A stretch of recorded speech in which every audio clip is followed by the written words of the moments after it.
Enseguida miramos al futuro, como todos los miércoles. Nuestra Zaragoza Futura de hoy, en la Semana de la Ciencia, no podía desaprovechar la ocasión para mirar hacia adelante y saber, no todas las respuestas que queremos de la ciencia, que son evidentemente infinitas, pero nos da la impresión de que el momento que se abre, que se ha abierto desde hace unos años en adelante para la ciencia, es inédito. Aunque también les diré una cosa, quizá más unidas que nunca las humanidades. Se lo vamos a preguntar a dos científicos. Hoy por hoy, Zaragoza. En Hoy por Hoy, Zaragoza Futura. Zaragoza Futura. Este espacio es tan moderno y futurista que hasta las voces que acaban de escuchar son de inteligencia artificial. ¿Qué pasa? Está de moda. Bueno, es un espacio para soñar, para mirar hacia adelante y nos permitimos pues lo que la ciencia nos deje decir, pero pensando también que puede o no puede ocurrir, Aprovechando la Semana de la Ciencia, su celebración estos días y también durante la semana que viene, hoy queríamos unir a dos científicos de dos generaciones diferentes para que nos hablen del futuro de la ciencia, de qué camino ven desde este momento en el que nos encontramos hacia adelante, en el que imagino que habrá que tener en cuenta todo lo vivido o todas las evoluciones propias de esta disciplina. Fuente de saber, fuente de conocer para el futuro que traemos a esta sección. Ana Isabel El Duque, buenos días. Hola, buenos días. Qué alegría ¿Cómo estáis? Saludarte, muy bien. ¿Tú cómo estás? Pues bien también, no me quejo. Catedrática de Química Inorgánica, decana del Colegio de Químicos de Aragón y Navarra. Cuando estabas estudiando, ¿qué futuro le veías tú a la ciencia? Pues un futuro, como también le vemos ahora, infinito, porque el conocimiento ya sabes que no tiene límites. Y lo único pues será el reto que tienen todos los jóvenes cuando empiezan de decir cuál va a ser tu propia vida y cómo te vas a desarrollar. Pero oportunidades, pues ya sabes que el conocimiento en todas las ramas de ello pues nos da unas posibilidades enormes. Pero sí que es verdad que podemos decir que estamos viviendo en los siglos donde la ciencia y la tecnología está yendo a unas velocidades vertiginosas. Uh-huh.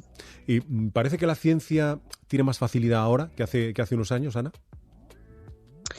A ver, la ciencia se está empezando a mirar con otros ojos. Se está viendo que nos rodea a todos y que estamos viviendo en un mundo donde las tecnologías están marcando mucho el terreno. Entonces, en ese sentido, tenemos esa oportunidad de llegar al público o de tener que llegar al público en general.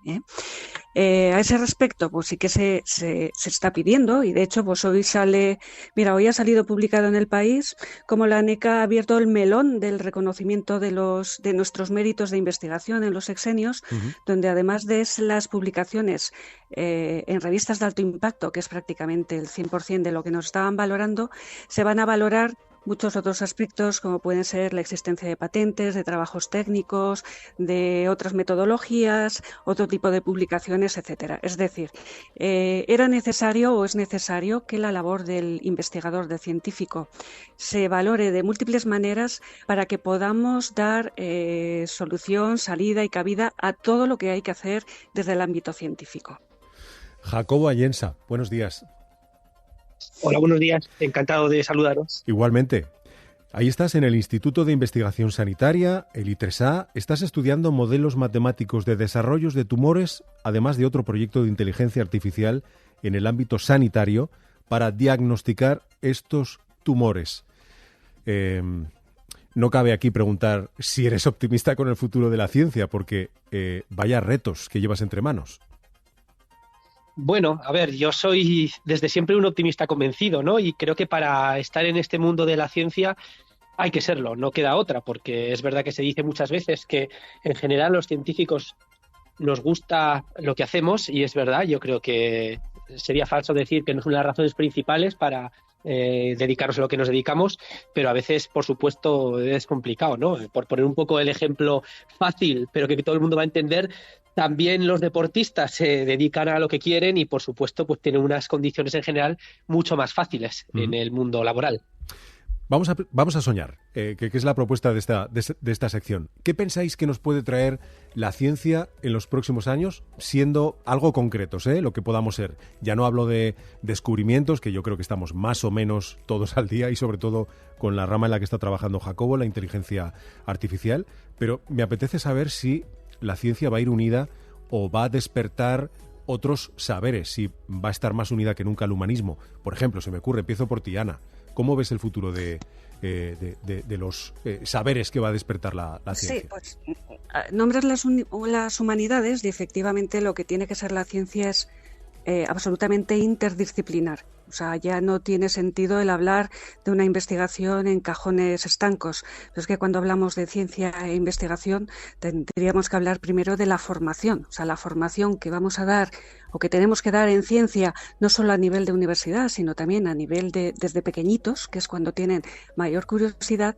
Hay que enseñar para que nuestros jóvenes y nuestros niños relacionen muchos conceptos, para que pueda ser interrelacional completamente. Entonces, se habla de inteligencia artificial, que es magnífico, pero hablemos también de inteligencia relacional. Y en ese sentido, hablar de las humanidades, si no nos sabemos expresar bien, es imposible que podamos explicar y entender, porque en el lenguaje también se está amueblando el cerebro, todo lo que sucede alrededor. Entonces, la ciencia tiene que ser interdisciplinar, tiene que ser útil, que es algo que no nos gusta decir, pero o la ciencia resuelve los problemas de la sociedad o va a volver otra vez pues al olvido como ha estado durante muchos años.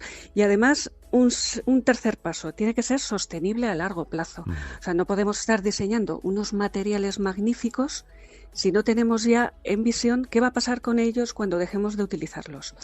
Una soldadura o una pieza que está soldada va a ser muy difícil de reciclar. Un nanomaterial vamos a ser capaces de reciclarlos o de darles la solución. Entonces, fíjate la cantidad de retos que tiene hoy en día la ciencia, no solo por las temáticas individuales que se puedan desarrollar, sino por esa incidencia social que, por supuesto, hay que tenerla en cuenta. Y en esto, si acaso, si quieres, lo hablamos un poquito después, no podemos ir solos la academia, tenemos que ir de la mano con el día a día, que son las empresas. Entonces, bueno, hoy se ha dado en la Universidad de Zaragoza unos premios Triple Hélice, que a mí me ha resultado pues muy satisfactorio, porque se le ha dado, entre otros, a la empresa IKE, Industrias Químicas del Ebro, con la que tengo el honor pues de estar trabajando desde hace más de 15 años a través de la cátedra IKE que dirijo yo. Entonces, poner los pies en el suelo y que los primeros beneficiarios de nuestro trabajo sea el entorno próximo, pues es algo en lo que hay que trabajar. Felicidades, por cierto, Ana. Gracias. Jacobo, ¿qué piensas tú? Sí, bueno, no, me gustaría, estoy totalmente de acuerdo con que hoy en día la ciencia se tiene que tener una visión integral e integradora, ¿no? De todas las diferentes partes, la parte social, el aspecto, bueno, tiene que haber también una política científica, tiene que integrar todos los estamentos de nuestra sociedad, y por eso yo creo que en los últimos años sí que es verdad que se ha hecho un gran esfuerzo por transmitir un poco al resto de la sociedad lo que se hace, ¿no? Lo que se investiga. También es cierto que hemos tenido, en este caso, la desgracia de vivir hace poco un acontecimiento pues que puso un poco patas arriba al mundo, como fue la pandemia de COVID, que yo creo que acercó, si hay que verlo un punto positivo, acercó un poco más la ciencia a la gente en el día a día, y yo creo que ha llegado un poco más, que hay que concienciar y que hay que transmitir en qué se investiga y qué se está haciendo. Y por poner un poco el ejemplo de por qué esto tiene que ser integrador, y como por cogerte un poco el relevo, lo que has dicho tú antes, de si necesitamos también a gente que haga humanidades, pues bueno, por poner ejemplo, el propio Google, el otro día salió una noticia que integra muchas veces a filósofos en sus plantillas, porque necesitan pues estudiar todos los aspectos éticos de pues nuevas tecnologías como la inteligencia artificial, el tratamiento de los datos, y por supuesto que decir de personas expertas en derecho del tratamiento de los datos, y esto hablo más de mi ámbito porque es donde más conozco, pero yo creo que es extensible a cualquier ámbito científico.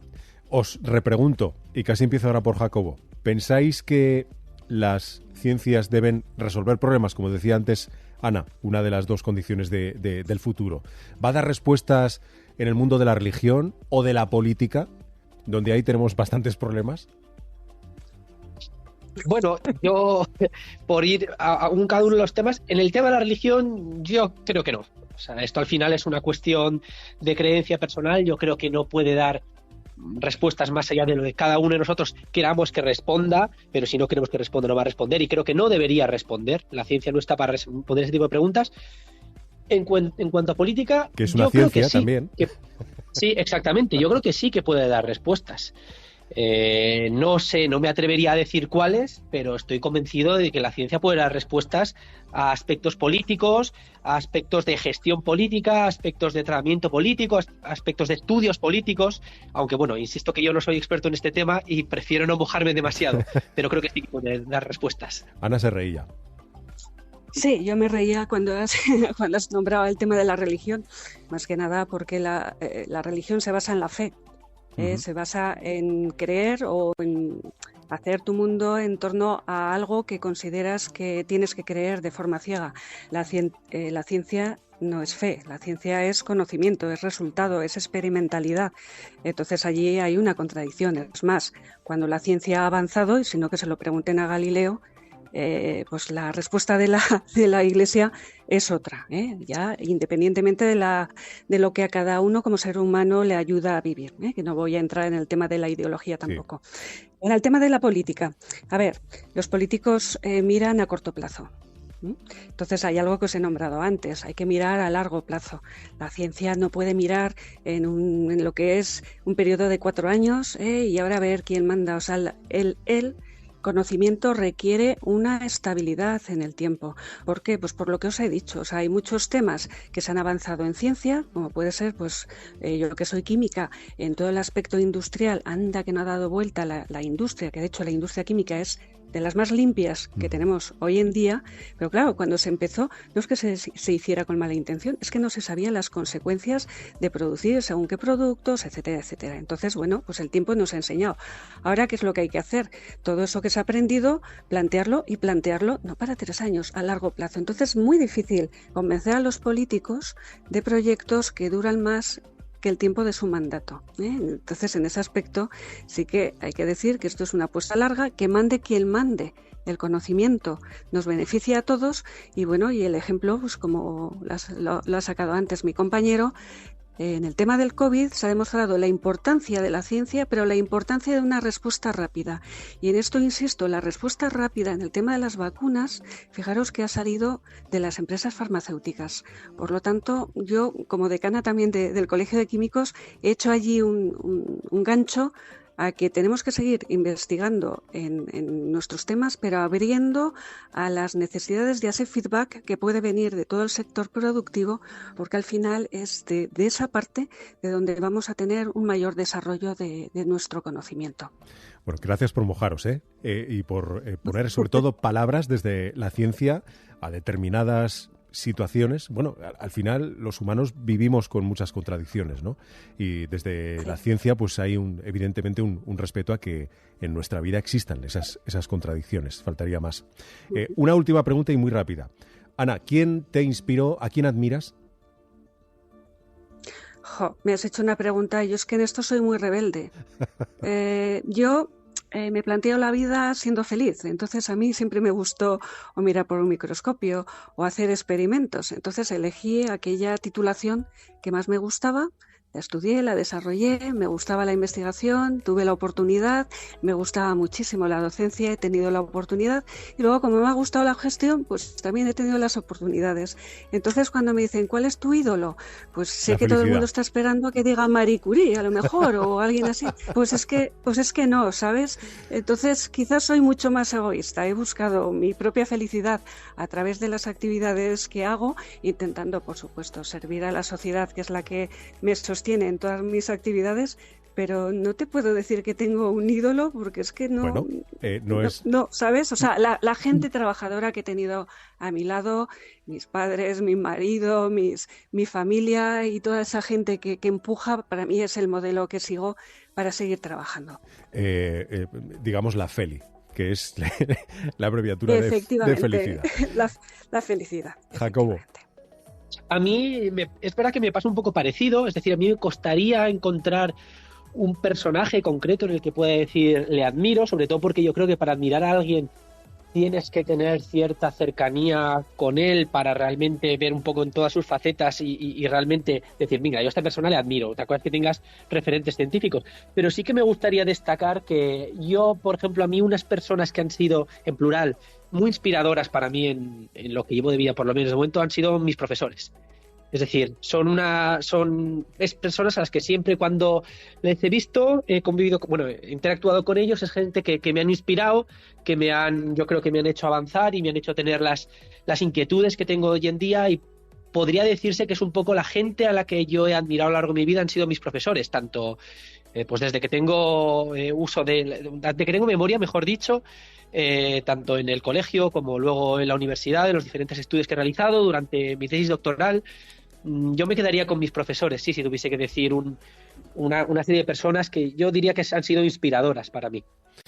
Gracias, Alisa Berel Duque, catedrática de Química Inorgánica, decana del Colegio de Químicos de Aragón y Navarra. Gracias por aceptar el reto, y lo mismo Jacobo Ayensa. Esperamos noticias de esos modelos matemáticos de desarrollos de tumores que estás estudiando. Un abrazo a los dos. Espero. Si hay noticias es que va bien.